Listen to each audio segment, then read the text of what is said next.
Hello everybody, welcome to Any Vlog.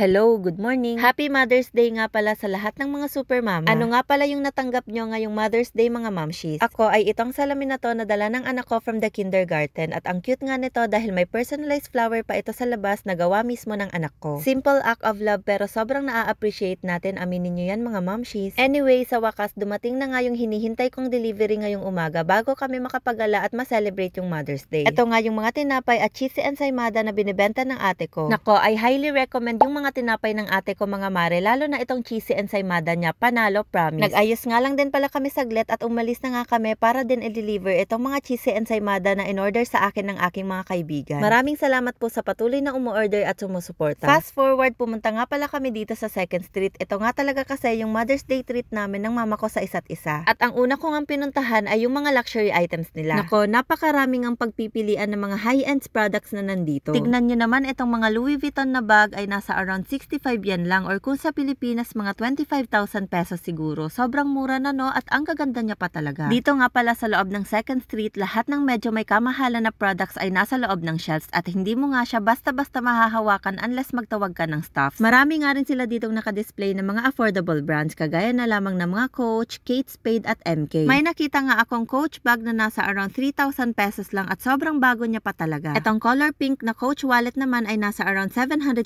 pesos lang. At itong color black naman na almost unused pa ay around 1,000 pesos lang. Grabe no, sobrang mumura nila. Kung hanap mo nga rin ay mga sapatos at damit ay meron din sila dito sa 2nd Street. At yung mga presyo nga nito ay halos inaabot lang ng 500 to 1,000 yan lamang. At hindi ka nga rin mahihirapan mamili dito kasi yung mga products nila ay naka-organize by color at by gender. Meron nga rin pala sila ditong binibentang mga damit at sapatos na pangbata. At kung mahilig ka naman sa mga kitchenwares ay meron din sila ditong binibenta at karamihan nga dito ay mga brand new pa.